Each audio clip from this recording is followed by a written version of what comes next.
जय गुरु जी। सारी संगत को जय गुरु जी। संगत जी, गुरु जी से आज्ञा लेते हुए आज का शुक्राना सत्संग गुरु जी के पवित्र मंत्र जाप के साथ करते हैं। हो सके तो आप भी मेरे साथ बोलिएगा मंत्र जाप। ओम नमः शिवाय, शिवते सदा सहाय। ओम नमः शिवाय, गुरु जी सदा सहाय। ओम नमः शिवाय, शिव जी सदा सहाय। ओम नमः शिवाय, गुरु जी सदा सहाय। जय गुरु जी। शुक्राना गुरु जी। गुरु जी के चरण कमलों में कोटि कोटि नमन। गुरु चरण दखल, गुरु चरण दखल। जय गुरु जी। इससे पहले जो गुरु जी के चरणों में लाइक सब्सक्राइब समर्पित करे, उसके घर में सुख समृद्धि की कभी कमी ना करें हमारे प्यारे गुरु जी। उन्हें भरपूर दें गुरु महाराज, उनकी हर इच्छा को पूर्ण करें। संगत जी, सुख और दुख दो अतिथि हैं, बारी बारी से आएंगे चले जाएंगे। यदि यही नहीं आएंगे तो हम अनुभव कहाँ से लाएंगे। जय गुरु जी। शुक्राना गुरु। संगत जी, पता नहीं कौन सी संगत के लिए यह संदेश आया है। आज तेरी आंखों में पैसों की तंगी का दर्द नहीं, बल्कि उस मेहनत के बिखर जाने का डर है जिसे तूने सालों लगाकर कमाया था। याद रखना संगत जी, खोया हुआ धन फिर से कमाया जा सकता है, लेकिन टूटा हुआ विश्वास अगर तूने छोड़ दिया तो सबसे बड़ा नुकसान होगा। जब तूने पहली बार शुरुआत की थी, तब भी तेरे पास धन बहुत कम था, ना के बराबर भी। फिर भी तूने अपने हौसलों से नई राह बनाई। तो आज क्यों यूँ मान बैठा कि सब खत्म हो गया, जब तेरी सबसे बड़ी ताकत अच्छा भी है तेरे साथ और तेरा गुरु भी है। मुश्किल समय तेरी मंजिल नहीं, छोटा सा पड़ाव है। कल फिर तू नई उम्मीद के साथ मेहनत कर और हौसला रख कि तेरे अच्छे दिन भी आएंगे। अगर आज तुझे अपने गुरु पर भरोसा है तो मुझसे कह कि मैं फिर से जीतूंगा। कहिए जय गुरु जी। गुरु जी का बहुत ही महत्वपूर्ण संदेश आया है और कहा सारी संगत तक पहुँचाएं। आ रहा है कि बेटा कोई भी कार्य करे शांत रहो, क्योंकि धूप कितनी भी तेज हो वो समुद्र को सूखा नहीं कर सकती। आपसे गलतियां भी होंगी और आपको गलत समझा भी जाएगा। जहाँ तारीफ होगी वहाँ जलील भी किया जाएगा। इसलिए गुरु जी सबसे कहते हैं कि हर सिचुएशन के लिए तैयार रहो। बेटा, आप अपने से बड़ों की इज्जत करो, इसलिए नहीं कि वो आपसे बड़े हैं, इसलिए कि आपकी परवरिश एक अच्छे परिवार में हुई है। रिश्तों की अलग अलग सीमाएं होती हैं, लेकिन बात आत्म सम्मान की है। वहाँ हर रिश्ता समाप्त कर देना ही उचित है जो आपको गलत कहे या आपके करे हुए काम की कीमत ना जाने। और गुरु जी कहते हैं आपस में मिलजुल कर रहा करो, घर का वातावरण अच्छा रखो। घर में सुख शांति होगी तभी तो सुख समृद्धि आएगी, इसलिए मिलकर रहो, मौज करोगे। संगत जी, जब मैं इस धरती पे आने वाला था, ये कौन कह रहा है संगत जी? गुरु जी कह रहे हैं। संगत जी, जब मैं इस धरती पर आने वाला था तो गुरु जी बता रहे हैं कि सारे देवी देवता ऋषि मुनि सभी इकट्ठे होकर आ गए कि ए मालिक, आप तो खुद आ गए, आप तो दुनिया को तारने के लिए जाओगे, क्योंकि आपको किसी को पूछने की ज़रूरत नहीं कि आपने क्या देना है। तो गुरु जी बोले, मैंने सबको कहा कि ये जो 99% दुनिया है ना, ये दिखावे की दुनिया है। सिर्फ 5% जो कमा कर ले जाएगी वही असली संगत है। तो आंटी पास बैठी थी। आंटी पूछती, ये कंबल भूस क्या होता है? तब आंटी को बात समझ नहीं आई तो गुरुजी कहते हैं, जो बात इफ़ बट परंतु इनमें आ गई उससे कोई हल नहीं निकलता।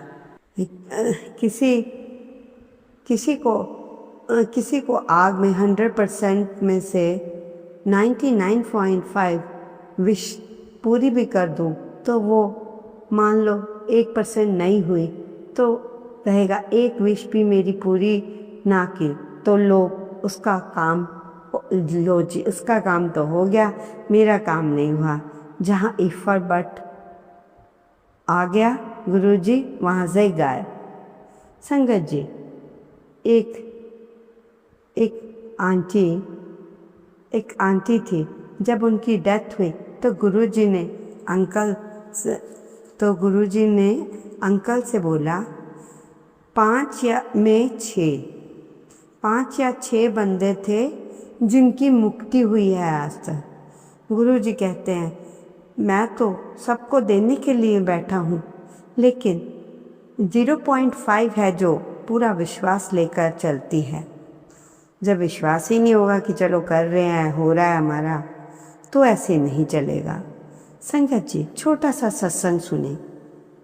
कैसे हमारे प्यारे गुरुजी किसी से कहे बिना दूसरे का दर्द समझ लेते हैं। एक संगत को दिल्ली के सफ़र के दौरान अचानक बहुत सिर पर तेज दर्द हुआ। वो माइग्रेन का पेन था। उन्होंने किसी से कुछ नहीं कहा। जब गुरुजी के पास पहुँचे, जब गुरुजी ने बिना पूछे अपने पास बिठाया, आशीर्वाद दिया, तब थोड़ी देर में उनका दर्द धीरे धीरे कम होने लगा। भक्त हैरान था कि जिस तकलीफ़ का जिक्र उन्होंने कभी भी किसी से नहीं किया, गुरुजी क्या उसे पहले से ही जानते हैं? यही तो गुरु की दिव्य दृष्टि है। अगला सत्संग प्रसाद का। गुरुजी के हाथ में, और कई बार गुरुजी को तो सिर्फ प्रसाद दे देते थे। कभी कभी किसी को मिश्री, कभी किसी को प्रसाद। बाहर से देखने वालों को लगता था ये सभी प्रसाद है, लेकिन भक्त अनुभव करते थे कि गुरुजी के प्रसाद से वही प्रसाद उनके जीवन में सुख और हिम्मत लेकर आता था। गुरुजी के लिए प्रसाद मिश्री सिर्फ खाने की वस्तु नहीं थी, बल्कि प्रेम और कृपा का प्रतीक थी। संगत जी, बार बार गुरुजी एक बात समझाते हैं, सेवा, श्रद्धा और गुरु पर पूर्ण विश्वास, यही सबसे बड़ी शक्ति है। जब गुरु की कृपा साथ हो तो एक कॉपर का गिलास भी कभी कभी एक प्रसाद और कभी एक नज़र भी जीवन बदल सकती है। जय गुरु। संगत जी, इस सत्संग को ध्यान से सुनना बड़ी काम की बात है सारी संगत के लिए। आप ध्यान से सुनें। यदि कोई हमारा पेन मांग ले तो हमारा पसीना सा छूट जाता है कि वापस मिलेगा या नहीं, दूँ या नहीं। लेकिन ज़रा सोचिए, जो बेटियां माँ बाप देते हैं वो कितना बड़ा कलेजा रखते हैं। जो अपने कलेजे के टुकड़े को किसी और को सौंप देते हैं। हाँ जी, बहुत ही बड़ी बात है वो इंसान जो बेटी के रूप में मिले, अनमोल त्याग की कदर ना करे, उनके आंसू न समझे और प्यार की कीमत ना जाने। बेटी बोझ नहीं होती।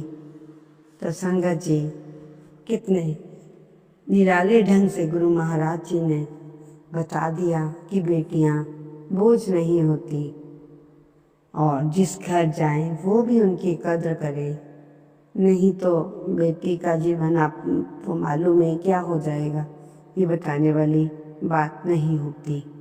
तो संगत जी, गुरु जी ने इतना सा उदाहरण पैन का उदाहरण देकर कहाँ इतनी बड़ी बात सारी दुनिया को समझा दी। संगत जी, एक बार एक आंटी, अंकल की आंटी जो बिस्तर से 8 साल से नहीं उठी, उनके साथ क्या होता है ध्यान से सुनना। संगत जी, आंटी को कई बड़े बड़े हॉस्पिटल ले जाया गया, बड़े बड़े गुरुओं के पास ले जाया गया, पंडितों पर कई जगह, ऐसी कोई जगह नहीं थी जहां अंकल उनको इलाज के लिए ना ले गए हों, पर कोई भी फर्क नज़र नहीं आया। आंटी वैसे की वैसी ही। तो एक दिन अंकल गुरुजी के भक्त थे, उनके पति, तो उन्होंने कहा कि चलो कि मैं तुम्हें मतलब कि ध्यान से सुनना है सत्संग को।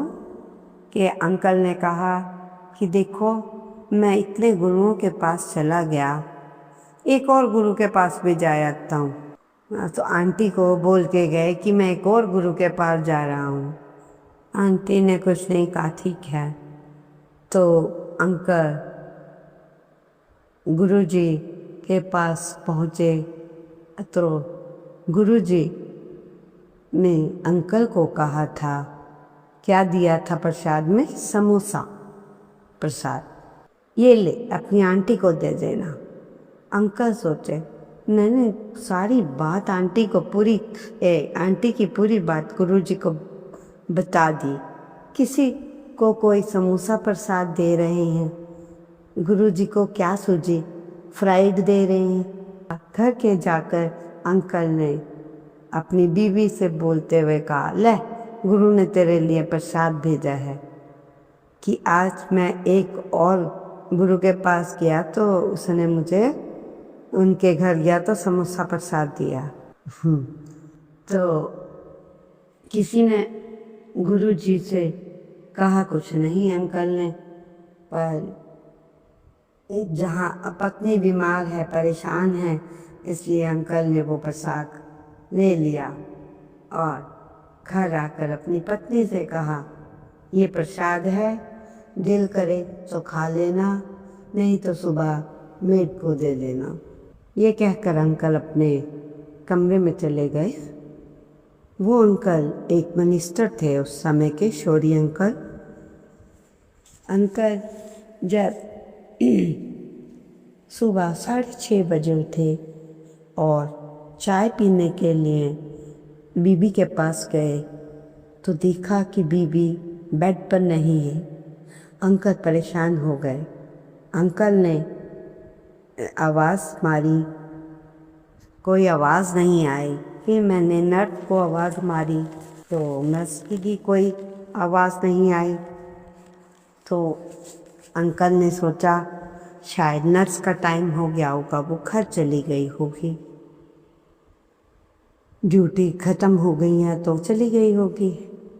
फिर इधर उधर देखा, अरे टेबल पे देखा कि समोसा प्रसाद भी नहीं है। ऐसा लगता है कि आंटी ने खा लिया। तब मैंने फिर आंटी को आवाज़ लगाई, अनीता अनीता। उन्होंने उत्तर दिया, डोंट शाउट, मैं वॉशरूम में हूँ।